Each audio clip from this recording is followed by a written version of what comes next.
आज का शुभ पंचांग कार्तिक मासे शुक्ल पक्षे दशमी सोमवार विक्रम संवत 2081 तदनुसार 11 नवंबर 2024। आज दशमी शायं लगभग 7 बजे तक की है, तत्पश्चात एकादशी। आज का विशेष दिन पंचक जारी, राष्ट्रीय शिक्षा दिवस, कंस वध, भीषम पंचक प्रारंभ, भद्रा रवि योग, सूर्य राशि तुला, चंद्र राशि कुंभ, दिशा अशुल, पूर्व अग्निवास आकाश, नक्षत्र शतभिषा, तत्पश्चात पूर्व भाद्रपद, ब्रह्म मुहूर्त 5:08 से 6:01, राहु काल का समय प्रातः 7:30 से लेकर 9 बजे तक रहेगा। अभिजीत मुहूर्त लगभग 12 बजे से लेकर 12:50। कल देव उत्थान एकादशी 11 व्रत, 13 नवंबर को तुलसी विवाह प्रदोष व्रत, 14 नवंबर को बाल दिवस, वैकुंठ चतुर्दशी, विश्वेश्वर व्रत, नेहरू जयंती, 15 नवंबर को मणकणिका स्नान, देव दिवाली, गुरु नानक जयंती, कार्तिक पूर्णिमा, अन्नधान, 16 नवंबर को वार्षिक संक्रांति, इष्टि, 18 नवंबर को गणाधिपय, संकटी चतुर्थी व्रत, 22 नवंबर को काल भैरव जयंती। बोलिए गंगा मैया की जय। जय श्री राम। मैं ईशु हरवानी हनुमानगढ़ टाउन राजस्थान से रोज आपको कथा सुनाता हूँ। कल हमने गीता प्रबोधनी का अध्याय 2 विश्राम दिया था। आज उससे आगे की कथा। जो मनुष्य इस अविनाशी शरीर को मारने वाला मानता है और जो मनुष्य इसको मरा मानता है, वह दोनों ही इसको नहीं जानते, क्योंकि यह न मरता है और न मारा जाता है। शरीर में कर्तापन नहीं है और मृत्यु रूप विकार भी नहीं है। कर्तापन आदि सभी विकार प्रकृति के आगे प्रकृति से माने हुए संबंध में मैं और पन मैं ही है। यह शरीर न कभी जन्मता है और न मरता है, तथा यह उत्पन्न होकर फिर होने वाला नहीं है। यह जन्म रहित, नित्य निरंतर रहने वाला, शाश्वत और अनादि है। शरीर के मारे जाने पर भी यह नहीं मारा जाता। उत्पन्न होना, सता वाला दिखना, बदलना, बढ़ना, घटना और नष्ट होना, ये 6 विकार शरीर में ही होते हैं। शरीर में ये विकार कभी हुए नहीं, कभी होंगे नहीं, कभी हो सकते नहीं। शरीर कभी उत्पन्न नहीं होता, न जायते अज, उत्पन्न होकर विकारी सता वाला नहीं होता।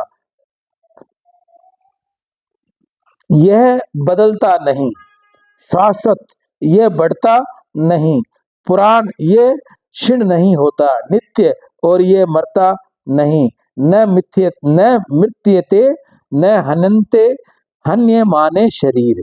मुख्य विकार 2 ही हैं, उत्पन्न होना और नष्ट होना।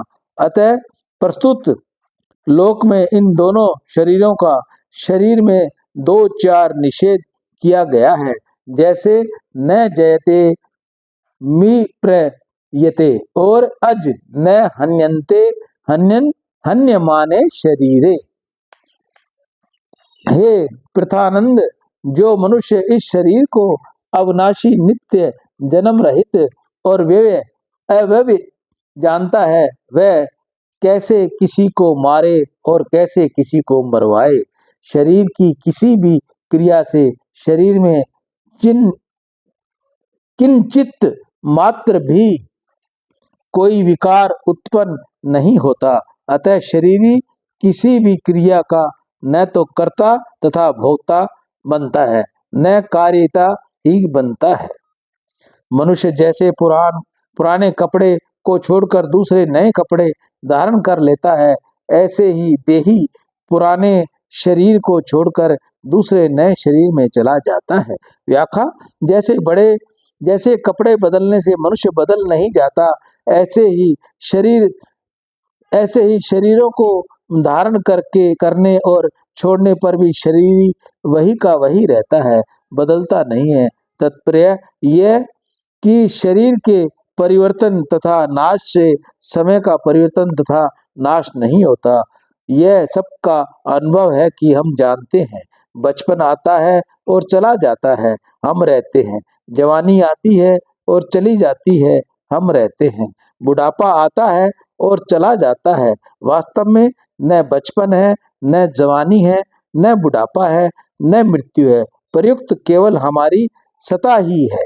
शास्त्र इस शरीर को काट नहीं सकते, अग्नि इसको जला नहीं सकती, जल इसको गिल्ला नहीं कर सकता और वायु इसको सुखा नहीं सकती।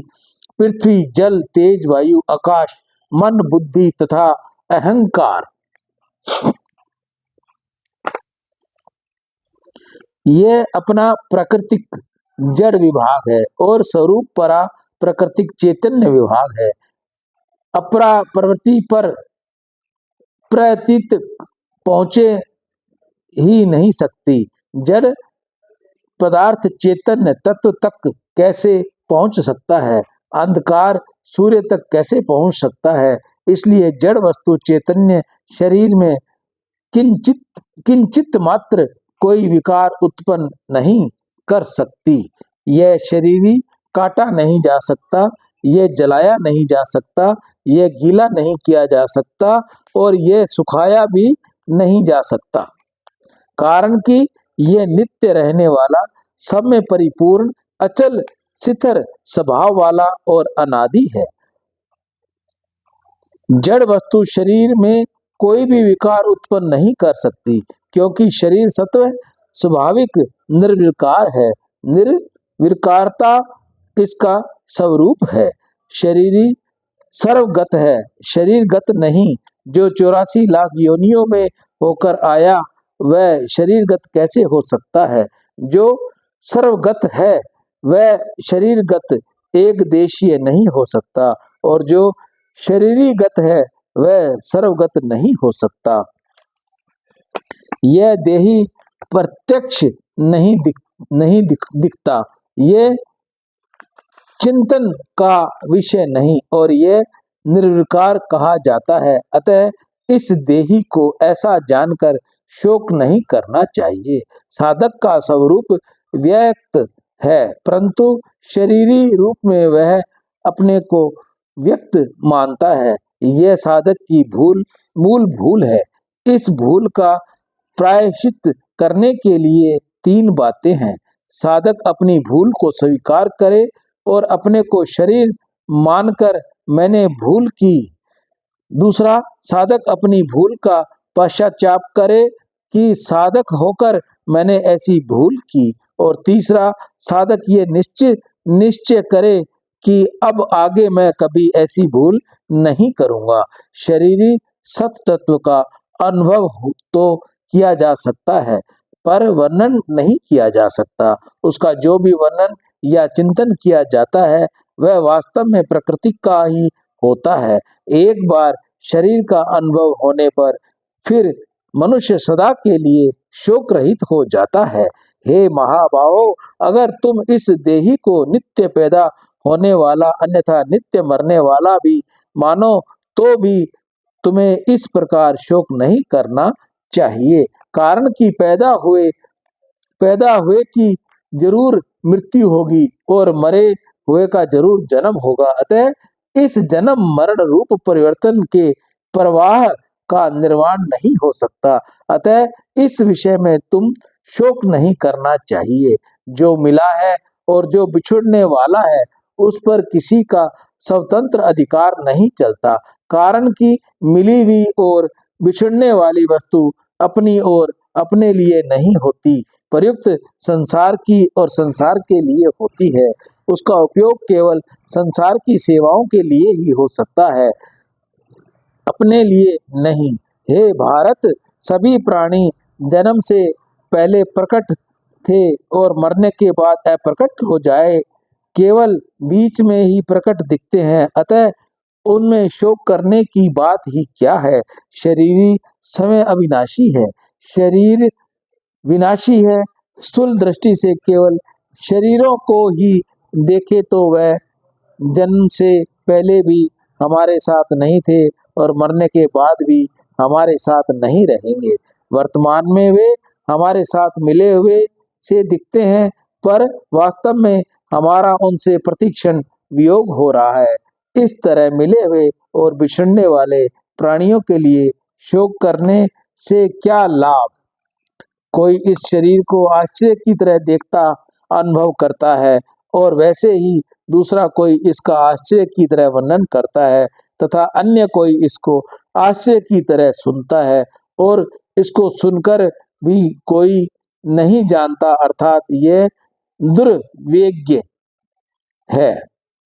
इस शरीर इतना विलक्षण है कि इसका अनुभव भी आश्चर्यजनक होता है, वर्णन वर्णन वर्ण भी आश्चर्यजनक होता है और इसका वर्ण सुनना भी आश्चर्यजनक होता है, परंतु शरीर का अनुभव सुनने मात्र से अर्थात अभ्यास से नहीं होता, प्रयुक्त स्वीकार करने से होता है। इसका उपाय है चुप होना, शांत होना, कुछ न करना। हे भरत वशो बहुध वशो दभव अर्जुन, सबके देह में यह देही नित्य ही अवध्यय है। इसके लिए संपूर्ण प्राणियों के लिए अर्थात किसी भी प्राणी के लिए तुम्हें शोक करना नहीं चाहिए। प्राणिमात्र परमात्मा का अंश है।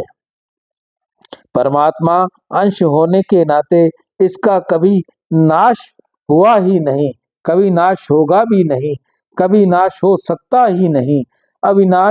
अविनाशी तत्व ज्ञान और आनंद शरीर के गुण नहीं है, परंतु स्वरूप है। शरीर केवल कर्म करने का तथा उसका फल भोगने का उपकरण है। अतः शरीर का संबंध नाशवान संसार के साथ है, क्योंकि वह संसार का ही अंश है। व्याकरण की दृष्टि से देखे तो मतुप, इन्नी आदि प्रत्यक्ष 6 अर्थों में प्रयुक्त होते हैं। वे सब बहुत निंदा, प्रशंसा, नित्य योग, अतिशय और संसर्ग, इन 6 विषयों में ही होते हैं। यहाँ जीव आत्मा के लिए निंदा अर्थ में इन्हीं पर्यंत किया गया है, जिसमें देही, शरीरी आदि शब्द बनते हैं। शरीर कारण के जिस चिन्ह में एवं अविनाशी सता आत्मा का जड़ एवं नाशवान शरीर का देह से किंचित मात्र भी कोई संबंध है ही नहीं, उसे शरीरी या देही कहना वास्तव में उसकी निंदा ही है। उदाहरणार्थ जिस मनुष्य को कोढ़ है, उसे कोढ़ी कहना वास्तव में उसकी निंदा है, क्योंकि कोढ़ उसका स्वरूप नहीं है, प्रयुक्त आगंतु दोष है। इसी तरह शरीर उत्पन्न नष्ट होने वाला है, अंतवंत इमे देहा, पर आत्मा उत्पन्न और नष्ट होने वाली नहीं है।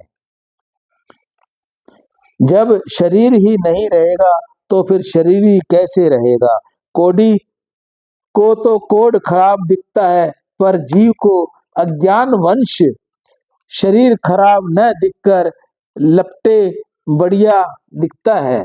तत्पश्चात यह हुआ कि भगवान ने कृपा पूर्वक अज्ञानी मनुष्य को समझाने के लिए ही जीव आत्मा चैतन्य तत्व को शरीरी और देही कहा है। वास्तव में जीव आत्मा शरीरी अथा देही नहीं है। सियावर राम जय जय राम, मेरे प्रभु राम। गीता प्रबोधनी अध्याय 2, इसको एक बार हम यहीं विश्राम देंगे। कल हम आपको इससे आगे की कथा सुनाएंगे। मैं ईशु हरवानी, हनुमानगढ़ टाउन, राजस्थान से रोज आपको गंगा दर्शन लाइव दिखाता हूँ, वह पंचांग सुनाता हूँ। राम।